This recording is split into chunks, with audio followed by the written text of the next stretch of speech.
Hello friends, welcome to India G K चैनल। India G K channel में आप सभी का स्वागत करती हूँ। तो दोस्तों, हमने पिछले वीडियो में सम्राट अशोक के जीवन काल के बारे में जाना था। सम्राट अशोक के फैमिली बैकग्राउंड, मगध साम्राज्य में उनका योगदान, उनके द्वारा पहली और अंतिम युद्ध कब लड़ी गई थी और बौद्ध धर्म में उनका क्या योगदान रहा था। साथ ही साथ हमने यह भी देखा था कि उनके द्वारा स्तूप, स्तंभ, अभिलेख और शिलालेख के भी निर्माण कराए गए थे। कहा जाता है कि इतिहासकारों के द्वारा कुल 40 अभिलेख खुदाई में मिले थे। तो दोस्तों, आज हम जानेंगे अशोक के अभिलेख के बारे में, अर्थात अशोक के अभिलेख का पूरा विवरण, जो बहुत ही इम्पोर्टेंट टॉपिक और इम्पोर्टेंट पॉइंट होने वाला है। क्या आपको पता है दोस्तों कि अभिलेख को ही इतिहास में इतना ज्यादा महत्व देने के पीछे का क्या कारण है? दोस्तों, अभिलेख ही एक ऐसा सबूत होता है जो किसी सम्राट या शासक की राजनैतिक नीति, राज्य विस्तार, लिपि का विकास, आर्थिक व्यवस्था, विदेशी नीति और भी बहुत कुछ के ज्ञान का बोध कराती है। सबसे पहले दिल्ली के मेरठ स्तंभ की खोज, जो अशोक की अभिलेख हुआ करती थी, इसे टी फेथलर ने 1750 ईस्वी में इसकी खोज की थी। इसके बाद जेम्स प्रिंसेस वो पहले व्यक्ति थे जिसने 1837 ईस्वी में दिल्ली के तोपरा स्तंभ लेख को पढ़ा था और इसे पढ़ने का प्रयास फिरोज शाह तुगलक के द्वारा किया गया था। फिरोज शाह तुगलक ने अपने काल में इस अभिलेख को ब्राह्मणों के द्वारा पढ़ने का प्रयास किया था। अर्थात यहाँ पर निष्कर्ष ये निकलता है कि सम्राट अशोक के अभिलेखों में से दिल्ली के मेरठ स्तंभ लेख एक ऐसी अभिलेख थी जिसे पहली बार खोज कर निकाला गया था, और दिल्ली तोपरा के स्तंभ लेख को वह अभिलेख थी जिसे पहली बार पढ़ा गया था। अशोक के अभिलेख को चापक नाम के एक व्यक्ति ने लिखा था। अशोक की जितनी भी अभिलेख हैं उनमें ब्राह्मी लिपि, अरमाइक लिपि, खरोष्ठी लिपि, यूनानी लिपि का प्रयोग किया गया है। अब हम विस्तार पूर्वक अशोक के अभिलेख को जानते हैं। अशोक के अभिलेख को 3 लेखों में बांटा गया है: शिलालेख, स्तंभ लेख और गुहा लेख। अब हम चर्चा करते हैं शिलालेख के बारे में। यहाँ पे शिलालेख का मतलब क्या होता है? शिलालेख का मतलब होता है कि पत्थरों पर या पथरीली दीवारों पर जब कोई लिखित रचना की जाती है तो इसे शिलालेख का नाम दिया जाता है। और अशोक के शिलालेख को 2 वर्गों में बांटा गया है, एक दीर्घ शिलालेख और दूसरा लघु शिलालेख। अशोक के शिलालेख के दीर्घ शिलालेख के बारे में बात की जाए तो अशोक के दीर्घ शिलालेखों की संख्या कुल 14 है। यहाँ पर 14 शिलालेख का तात्पर्य यह है कि अपने जनता तथा अधिकारियों के लिए कुल 14 लेख जो एक शिला पर उकेरी गई हो, जिसका कुल रूप में नाम दिया गया है 14 शिलालेख। और ऐसे पूरे 14 बातें अपनी जनता तथा अधिकारियों के लिए एक ही पत्थर में उन्होंने अंकित करवाए थे और इसी को दीर्घ शिलालेख का नाम दिया गया था। और यही 14 बातें कुल 8 पत्थरों में उकेरी गई थी और ये 8 पत्थरों को अखंड भारत में 8 स्थान पर स्थापित किए गए थे। जैसे कि पहला शहबाजगढ़ दीर्घ शिलालेख, इस लेख को पाकिस्तान में स्थापित किया गया था। दूसरा मानसहरा दीर्घ शिलालेख, इसे भी पाकिस्तान में ही स्थापित किया गया था।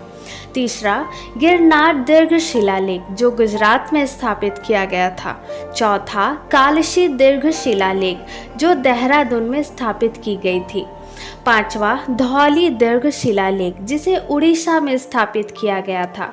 6वां जौगढ़ दीर्घ शिलालेख, इसे उड़ीसा में स्थापित किया गया था।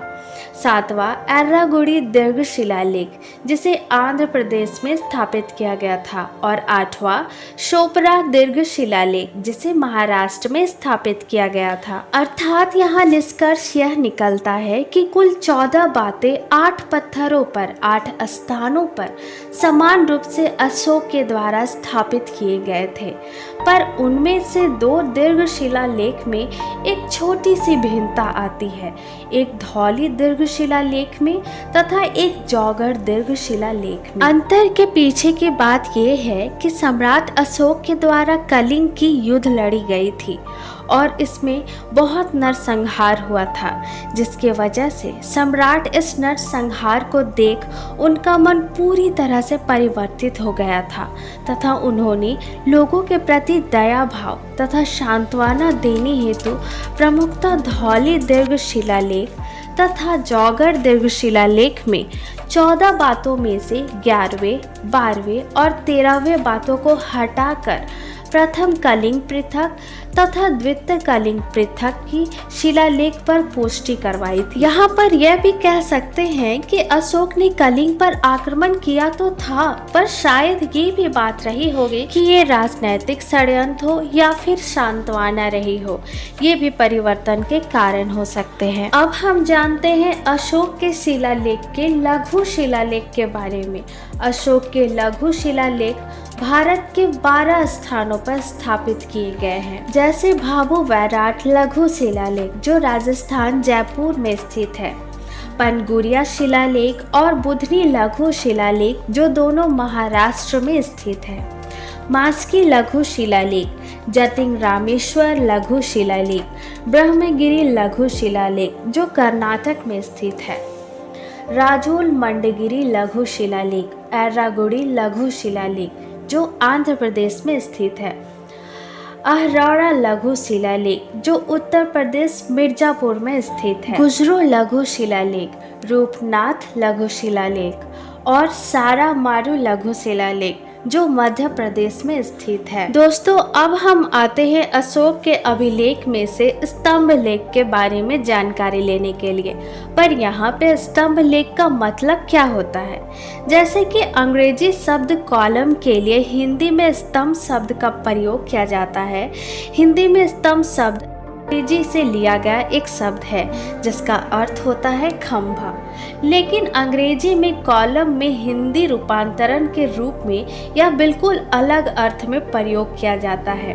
अर्थात नियमित रूप से कोई विषय या सूची या विचार परामर्श को ही स्तंभ कहा जाता है और इस लेख को ही स्तंभ लेख कहा जाता है। अशोक के स्तंभ लेख को भी 2 भागों में बांटा गया है, दीर्घ स्तंभ लेख और दूसरा लघु स्तंभ लेख। अशोक के स्तंभ शिलालेखों की संख्या कुल 7 है। 7 अर्थात 7 लेख जो 6 स्तंभ शिला पर उकेरी गई है और भारत के 6 स्थानों पर इसे प्रतिस्थापित भी की गई है, जैसे कि दिल्ली टोपरा स्तंभ शिलालेख, दिल्ली मेरठ स्तंभ शिलालेख जो दिल्ली में स्थापित की गई है, प्रयाग स्तंभ शिलालेख जो यूपी में स्थापित की गई है, लौटिया स्तंभ शिलालेख, लौरिया नंदगढ़ स्तंभ शिलालेख, रामपुरवा स्तंभ शिलालेख, ये तीनों बिहार में स्थापित की गई है। ये तो थे दोस्तों स्तंभ लेख। अब हम आते हैं गुहा लेख के बारे में जानकारी हासिल करने के लिए।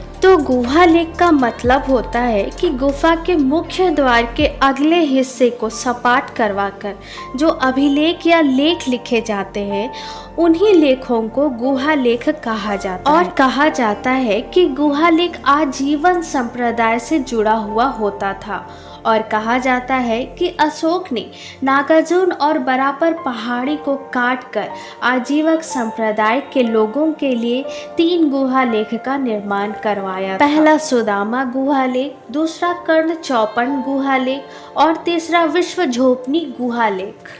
तो दोस्तों, आज की वीडियो आपको कैसी लगी प्लीज़ हमें कमेंट में ज़रूर। और आज की वीडियो सबसे इम्पोर्टेंट अशोक के अभिलेख को कवर किया गया था, पूरे विस्तार से बताया गया था। तो अगर हमारी वीडियो आपको अच्छी लगी तो प्लीज़ हमें लाइक ज़रूर करें। और अगर हमारा चैनल आपको हेल्पफुल लग रहा है तो आप हमारे चैनल इंडिया जीके को सब्सक्राइब कर सकते हैं, क्योंकि हमारे चैनल में हमेशा किसी भी हिस्ट्री के टॉपिक को बहुत ही ईजी तरीके में और सरल शब्दों में बताया जाता है, ताकि वो कभी भी कोई भी देखे तो उसे तुरंत याद हो या फिर तुरंत समझ में आए। तो दोस्तों, मिलते हैं नए टॉपिक पे नए वीडियो के साथ में। तब तक के लिए जय हिंद, वंदे मातरम।